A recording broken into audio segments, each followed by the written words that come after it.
active. Okay. Okay, Now, It takes a second. Eric, just real quick, because I just want to say this was a Charter Commission meeting. We're using it for the public forum. I'll turn it over to you. okay. So in the chat, again, is the documents. When you click on the chat, you will find the community survey results.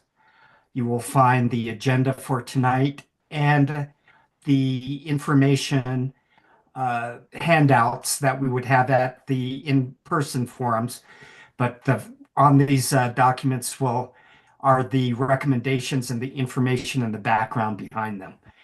So how we're going to work this today is that we will have presentations. We will also have the live polling available and some discussions. If you have any questions, you can type them into the chat. And we have people who are tracking and will be answering and proposing those questions. We'll get those answered. If there's any questions that we can't get to tonight, we'll make sure that we have a follow-up. We'll share with the follow-up mechanism at the end of the meeting where you can get your questions answered.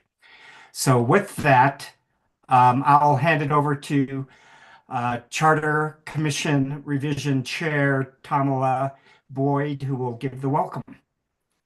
So I actually first just want to step back and say that welcome.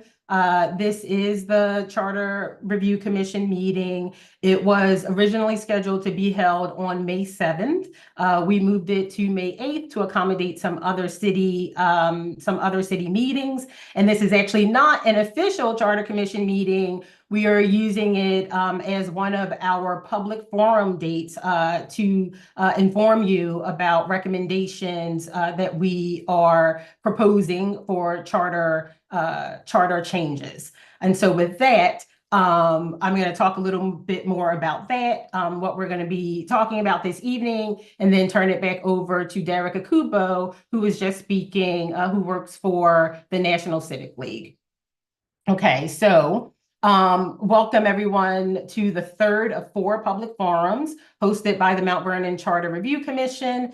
These forums are your opportunity to learn about 3 potential changes to the city charter, ask questions, and share your experiences with how city government operates. While this virtual forum will not be as interactive as our in-person sessions, we're still committed to sharing clear information and responding to your questions as best we can. We hope that you will join us for our last in-person forum. That's going to be Wednesday, May 21st from 6 to 9 p.m. at the Elks Lodge, which is located at 88 West Lincoln Avenue. So tonight, we are focusing on one of the most powerful tools that we have to improve Mount Vernon, our city charter. Over the next few minutes, I'm going to walk through a few essential questions, including what is a city charter? What is the Charter Review Commission? What have we been doing so far? And most importantly, why you should care about any of this. So what is a charter? You can think of a charter as Mount Vernon's local constitution or our city's fundamental rule book. It spells out how the government is structured and how it's supposed to function. It defines who has what powers as between, for example, the mayor, the city council, the comptroller, etc. It sets out how decisions are made, how public funds are managed, and how city officials are held accountable. So what is a Charter Review Commission? We're a group of 15 Mount Vernon residents, and we were charged with reviewing the charter and recommending improvements that make our government more efficient, effective, and transparent. A few things of note, we are all volunteers. We're not city employees or paid officials. 14 of us were appointed by the mayor and city council. The 15th was chosen by the first 14. Our job is to vote on recommendations that could be placed on the ballot in November 2025 when you or we're all voters, the voters of Mount Vernon will make the final decision. We are also supported by a great advisory board. They're made up of community members who are generously donating their time and expertise to help guide our work. They do not vote on the proposals, which makes us appreciate them even more, frankly. So whether big structural overhauls or small but meaningful fixes, the point of the recommendations that we consider are to make Mount Vernon's government work better for everyone. So what has the commission been doing? Sorry. Here's what we've accomplished so far. We hired the National Civic League, a nonpartisan nonprofit with over 100 years of experience helping cities like ours improve governance. Tonight's forum will be facilitated by Derek Akobu, who you've already met, and who you'll hear from again shortly. We organized into 4 subcommittees, each focused on a different part of the charter. We conducted interviews with key city officials, including the mayor, council members, and department heads, to understand what's working and what's not working from their perspective. We also heard from other cities about what changes they've made, what structures they use, what lessons that they've learned that might apply here. And then with the help of the NCL, we researched best practices in city governance, and we created tools for public engagement, including a community survey, which we'll discuss tonight. We'll be discussing later tonight. As a result of that work, 3 of the 4 subcommittees presented recommendations, 2 produced a deeper, more formal analysis, and 1 compiled a detailed report outlining its research and recommending 3 major changes for the full commission to vote on after this public forum process. Any of those things are available to people who want to see them. In June, the full commission will vote on which of those 3 recommendations, if any, will go on the ballot for a public vote in November 2025. So that brings us back around to why we're here tonight, and a very important part of the process, and that's hearing from the public. So we need your input. We want to know, and some of the things we'll ask tonight is how you interact with city government, where you experience frustration or confusion, and what you think about the proposed charter changes. The National Civic League will then summarize the feedback that we received, both from these forums and from surveys, and present it to the full commission. That report will help guide the commission deliberations before we vote on what to send to the ballot in November. Once that vote happens, we will continue doing outreach and sharing information about whatever survives that vote. And then in mid to late August, we'll release a full public report that includes the proposed amendments, the reason behind each proposal, and a plan for how those changes could be implemented. Then in November 2025, as I said earlier, we all vote. We all are the ultimate decision makers. The commission can make the recommendations, but Mount Vernon citizens will decide what happens next. So finally, why should you care about any of this? Because local government is the level of government that most directly affects your everyday life, whether it is trash collection or road repairs or housing, taxes, or public safety. But even the best intentions cannot overcome a weak or outdated or unclear structure. So in other words, if the foundation is broken, good governance becomes much harder to deliver. So updating the charter is a rare opportunity to improve how city services are delivered, to clarify who's responsible for what, to ensure residents are better represented, and to boost transparency and accountability. So it's not just about process, it's about results that matter to you and your family. One last thing I just want to be clear about, and that is that this is not a quick fix. Mount Vernon's charter has many issues, and it might take multiple commissions over time to address them all. But this is an essential first step and a chance to lay the groundwork for real progress. So, thank you for being here and for engaging in this important work.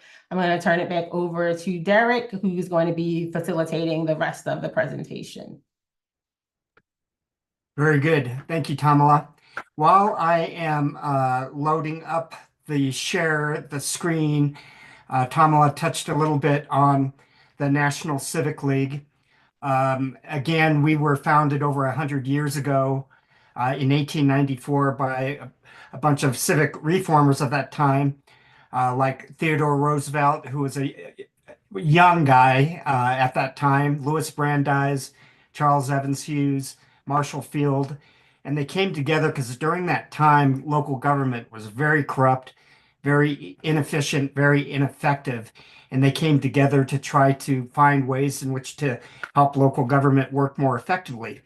What came out of that meeting 6 years later was the first model city charter, which professionalized local government, gave birth to the council manager form of government, and gave birth to the profession of city management. So their whole focus was ways in which to make government more effective and to address the corruption. And as a result, this model city charter is now used in over around 68% of all local governments in the United States, and it's the most used form in the whole world. So it's something that the local charter commission, Mount Vernon Charter Review Commission, has really focused on and has been putting a lot of work toward. So let me go through here and just talk about the agenda for tonight. So in just a second here, we're going to give you the opportunity to review the survey. Back last fall, there was a survey sent out to the community.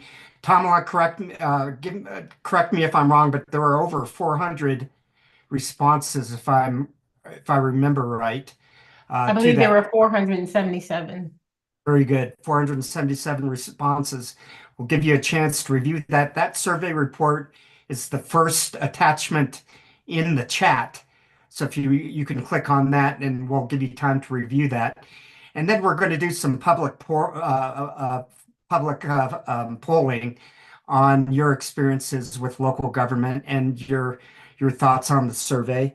Then we will have presentations from 3 of the commissioners and advisory board members on the 3 recommended changes that have emerged from the Charter Revision Committee. We'll allow folks to insert some questions, and the questions, you will type them into the chat, and we have a few commissioners that are there that'll be tracking those questions, and we'll present them. We'll make sure those questions get answered. We will then do another live poll using the Mentimeter and talk about the next steps, and we will adjourn promptly by 8:25 at the very latest. So with that, let's proceed. So if you go into the chat, click into the chat, and you will find the survey results. If you could click on that, what we want you to do is take a few minutes to review that. And then we have a few questions here. Does the survey reflect what you are experiencing in Mount Vernon? And then also, we will then go in and do the Mentimeter as far as, no, I think we'll do this in the chat. Type in 1 word to describe your experience in working with Mount Vernon's local government following your questions or your responses to the survey itself, the first question. So take a few minutes and review the survey, and then go ahead when you're done, start adding any questions that or points on the first question. Does the survey reflect what you're experiencing with local government in Mount Vernon? And so this would be really just for the public, so not for the commissioners and the administration. And so this is what, when people watch, like what they would go through on their own. Do you have the survey results on the slide, or just using them from the chat? Yeah, they're in the chat. So I'm not sure. Would they be able to, if they watch this online? No, somebody has to share it on the screen. The public can't see the Okay. chat. So you know what? That's fine. Whoever wants it can request it from us, and and we'll send it. But it really is, it's us and the administration, part of the administration. So Just keep moving. yep, we're not gonna get anything in the chat. Okay, all right. But which is fine. So let's just move through as we would move through. So we're giving people the same information Okay. that they would have if they were here. So and here's the Mentimeter, and we keep moving through this too, because what we would do here is we would have them sign in. You could do this on the phone, even for you guys. Why don't we try this? see if this will work. Go ahead and use your mobile phone and sign on. I'm going to even do it. Click on the yellow menti.com and then click on the thumbs up.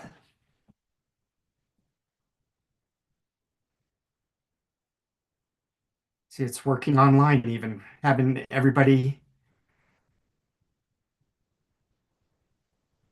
sign in. This tech stuff is amazing to me.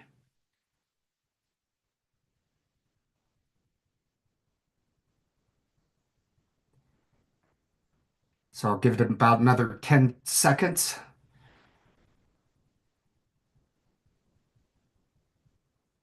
Okay.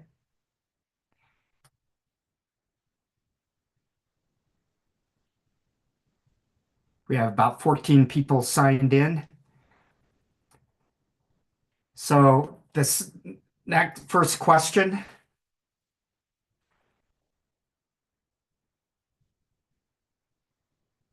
Should pop up. Are you guys seeing this question on your Menti?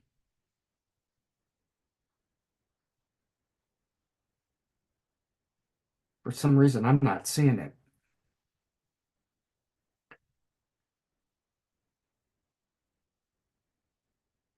If you wanted to go ahead and give that a shot.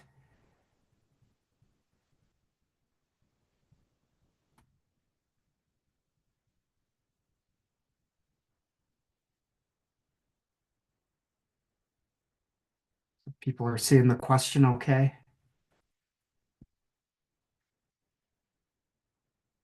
I'm going ahead and gonna proceed to the next one, which is the word cloud.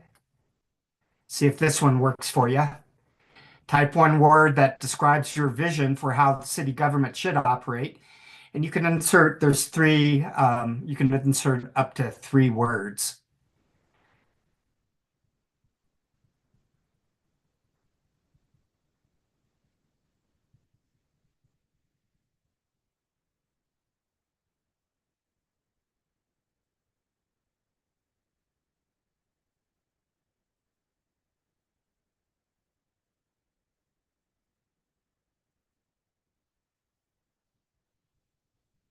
And when we did this in the in-person,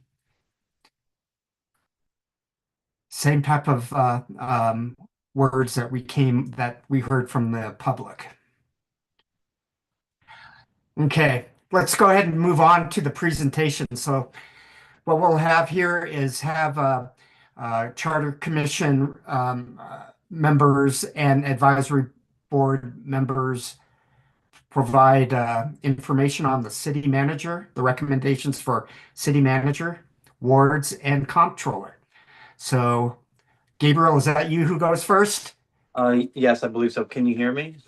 Yep. Okay, thanks. Sorry. My name is Gabriel Thompson. I'm an advisory board member. I'm not a voting member of the commission, but I'm here to from my part of the subcommittee I was a part of on government and elections, and to read one of the presentations of the 3 recommendations that the commission will vote on to decide whether or not to put on the ballot. So the first is structure of government, moving to a city manager form of government. Yeah, my name is Gabriel Thompson. I appreciate the opportunity to speak with you about a proposal that could fundamentally reshape how Mount Vernon is governed, the potential transition to a city manager form of government. What is it? Under our current system, the mayor is both the political leader, like policy, and the chief executive, responsible for day-to-day city operations. In a city manager model, the city council engages a nationally recognized search firm to help it locate and hire a professional, non-political city manager to handle the daily management of city affairs, i.e. budgets, personnel, public works, etc. While the mayor and council's job is to set the policy that the city manager then implements. In the proposed model, the mayor becomes a voting member of council and will attend and preside over the city council meetings. represent the city in intergovernmental relationships, appoint with advise and consent of the city council, members of community advisory boards, commissions, present annual state of the city message, appoint the members and officers of city council committees, assign and subject to city consent of city council, agenda items to committees, and perform other duties specified by the city council. Thus, the mayor is recognized as the head of the city government for all ceremonial purposes and also by the governor for purposes of military law, but does not have administrative duties. Why is it being offered? Mount Vernon has faced persistent challenges with management, accountability, and continuity across changing administrations. The city manager model brings in a trained public administrator, someone with the qualifications and experience to run city operations efficiently, hopefully insulated from political influence. How will it help Mount Vernon? It professionalizes leadership, reducing turnover and politics and core operations. And as Derek mentioned, it's the most common form of government. It increases transparency and accountability as the city manager reports to the entire city council. It is not just merely one elected official. It enables long-term planning and implementation, which is crucial for economic development, infrastructure, investment, and service delivery, all things with which we found Mount Vernon has struggled. This model is used successfully in many cities and villages in the area, White Plains, New Rochelle, Rye, and thousands more nationwide. It is definitely time we felt that Mount Vernon could benefit from the same stability and professionalism. Thank you.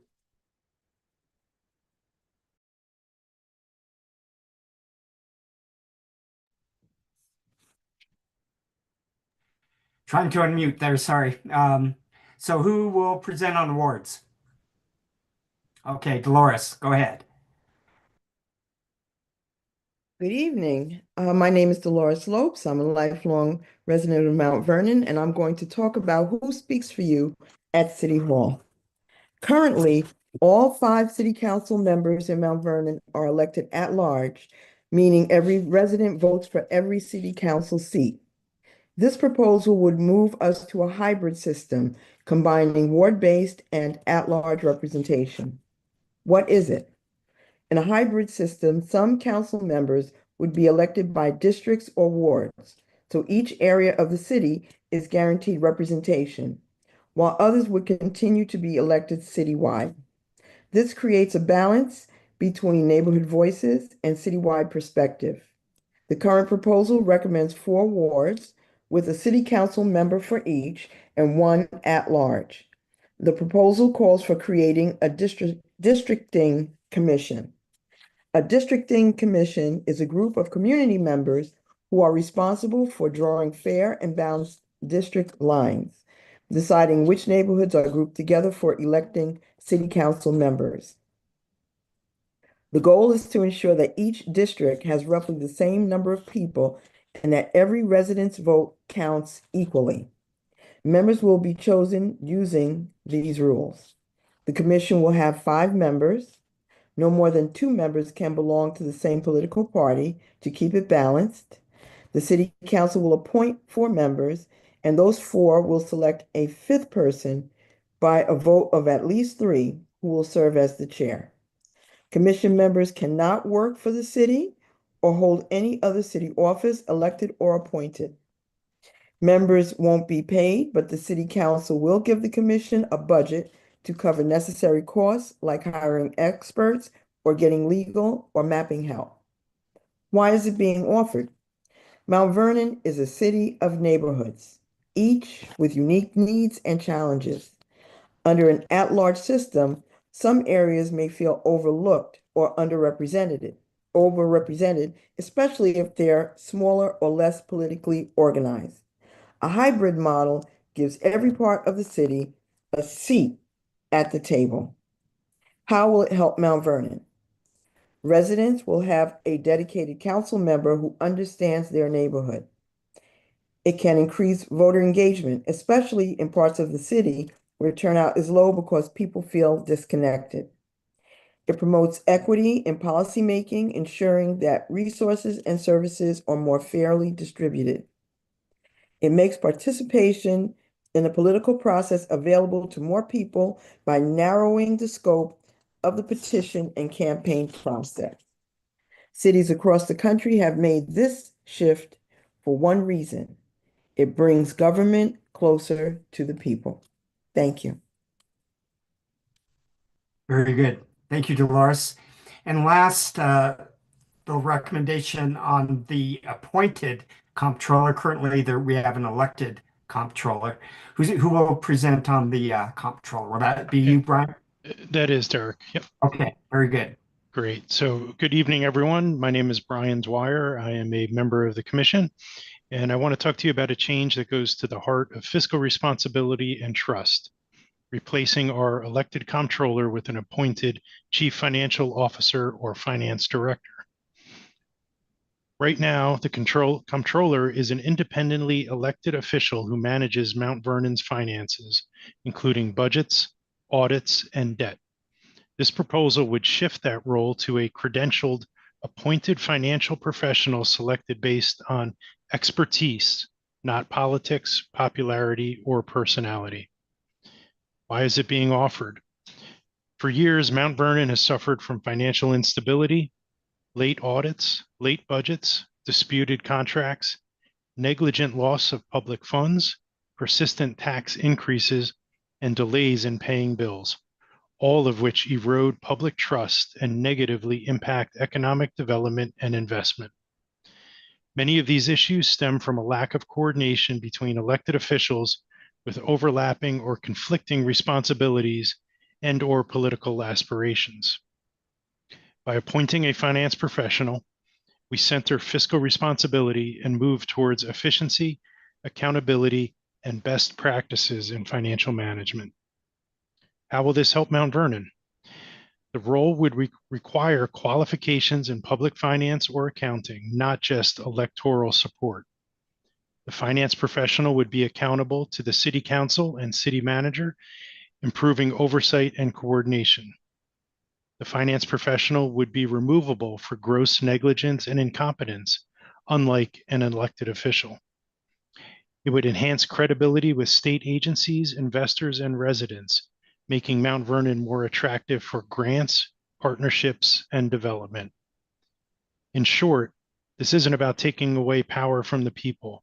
It's about ensuring that the people's money is managed by the most qualified person rather than the most popular. Thank you, Brian. For the sake of those watching, why don't we do this? Let's go through each one and just bring up some other points that other commissioners and advisory board members had. If you remember the two forums that we had, there were some questions that came up with each one of these. With the city manager, are there any other key points that we need to make as far as why the city manager is a recommendation coming from the commission? I think some of the questions that people had were around how implementation. So one of the things that people wanted to know is like when this would happen. So I think one of the key things for people to know is if you vote for this in November, like the mayor doesn't lose her job in January. This doesn't impact the people who are currently serving. So if, well, let me step back. If the commission votes to send city manager to the ballot in November and Mount Vernon chooses a city manager, it would not go into effect until this term is over, which I think 2 years, for another 2 years. So there would, be that 2-year sort of implementation period. People had that question. The people wanted clarification on, so what happens to the mayoral role? And so there was clarification that the mayor becomes a voting member of city council. It's that role is basically reduced to a part-time role, a policy role. And there were questions about what a staffing, right? And so staffing of City Hall becomes something that's a determination of the person who's responsible for running City Hall, and that would be the city manager.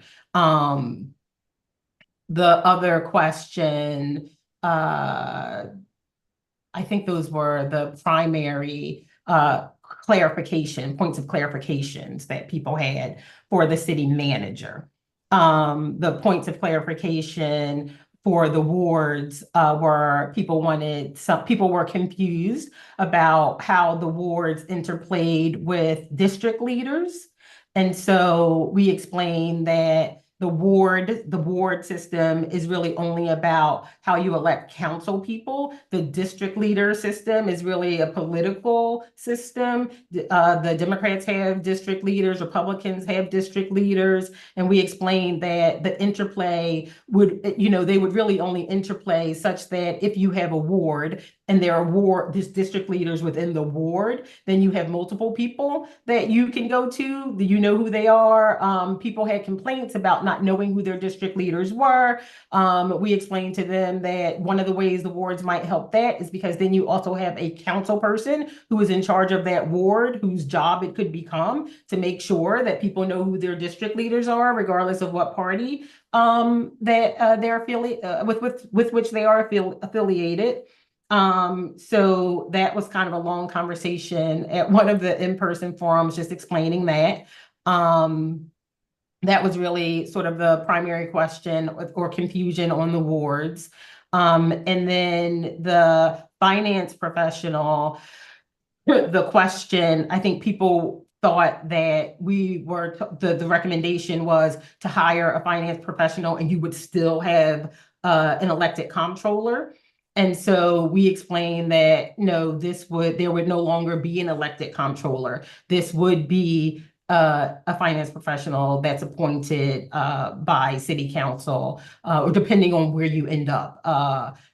If you still have a mayor, appointed by some combination of the mayor and city council, that was a point of clarification for people. And then people had the question about whether or not it was common, how common it was to have the elected finance professional. And, we pointed out to them that it's not common at all. And outside of New York City, where the comptroller's role is actually very different, we could not locate another appointed chief financial officer. And in fact, it's disfavored by the organization that I don't know if they licensed them, but and so that seemed to be a really interesting point of clarification for people. Yeah, we couldn't, National Civic League actually did some research and couldn't find another elected comptroller anywhere in the country. And then the Government Financial Officers Association actually said that having an elected comptroller was not a good idea, not a best practice at all, because of the political nature of it. Does any other commissioners or advisory boards have any points to add on these three recommendations?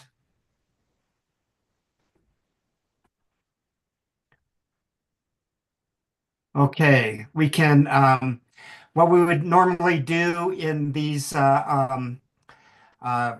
forums is we would have these questions where we could explore these three recommendations a little bit further as far as thinking about the positive benefits, the drawbacks, and any advice as far as how it would work. Based on the forums, Tamala, was there any special points that seemed to come up in the in-person forums on these areas, or did you already cover them? Nope, not other than what we covered.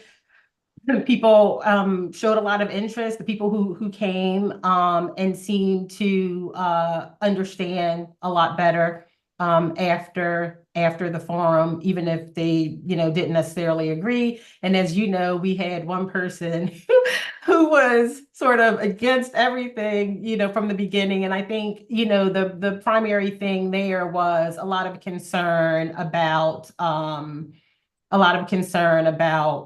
hiring more people and not understanding that, for example, we're not going to have two comptrollers, right? It's going to be a finance professional or a comptroller. If you vote for a finance professional, it's the finance professional, it's not the comptroller.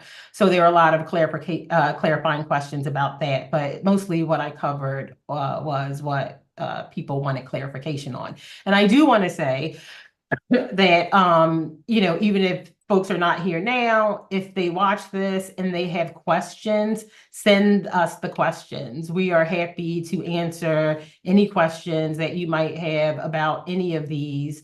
And just a reminder that there is another in-person forum where, you know, we can have more of an exchange, more of a back and forth, which we found really helpful with the people who came to the first 2 in-person forums. And if they wanted to contact the commission, how should they contact? They can go on, the city has a commission website, and there's an email on that website, and that email will be sent to me. So they can send the questions to that email and we will get them. And we'll answer them. We'll gather the questions. And if it's helpful, if we get enough questions, we can do like a Q&A document that we can post. And we also have, if you Google or look up 2024 Charter Review Commission, we have an Instagram website and a Facebook website and a Nextdoor website. Very good. Any other additions, any additional comments from commissioners or from advisory committee members?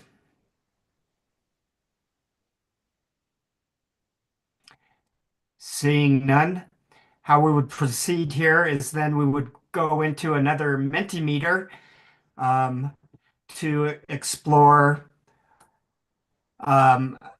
a few things. What we found in the face-to-face and the in-person forums is we asked, do you have an increased understanding of the recommendations?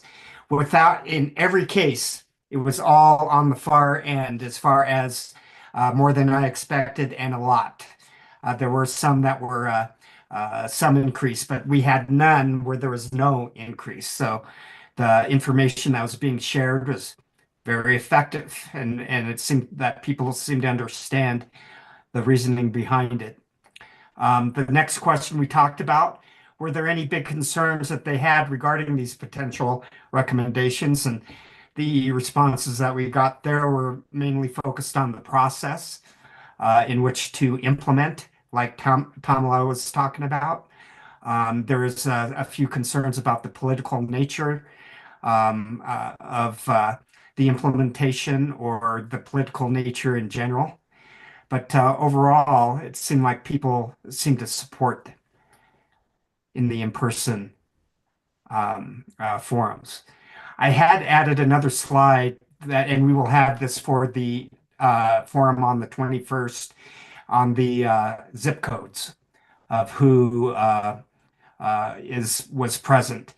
If you look at the survey, there was a high representation of survey takers in a certain area, and which kind of gives credence to the wards that we were talking about, making sure that all the folks were represented in all those different areas. So with the next steps, Tamala, did you want to touch on this, and I'll add some color commentary? Yep. So next steps, like we talked about earlier, the NCL is going to compile information from the forums and surveys, and then they're going to present a final report to the commission. And the commission will use that report in our deliberations in advance of voting. And then at our June 4th meeting, we will vote on the 3 proposals. There are 15 of us, so proposals that get 8 votes move forward to the ballot for the community to vote on. And obviously the ones that don't. Where after the June 4th meeting, we will have a much better idea of you know, what the work left to do, right? Depending on what survives a commission vote. Any other additions, comments from the other commissioners or advisory committee members? Karine did have a comment. She said, and I'm sorry, Karine, I thought I covered this, that there were concerns about the perception of adding additional headcount to a city struggling with budgets. So that's, Karine had a conversation with a gentleman who was very concerned about that. And again, I think he may have been the one who was saying, why do we need two comptrollers? And, when we explained, no, that's not what the result would be. I think he understood and was much happier about that. Any other comments from commissioners or advisory committee? Hearing none, Tamala, did you want to wrap up and close us out? Nope, just another plea or I shouldn't say plea, another notification about the meeting on May 21st, the public forum on May 21st, in person at the Elks Lodge, 88 West Lincoln Avenue. Hope to see folks there. Very good. Very good. Well, thank you, everybody who came tonight. And again, if there's any questions that come up that you have, please reach out to the commission. The website has the email, and these folks are very responsive. They'll get back to you. So with that, we can go ahead and close this out and stop the recording. Does anyone know how to do that? Nicole will do it. Nicole, are you Okay. I'm just waiting for you to tell me yes. Oh, All right. yep.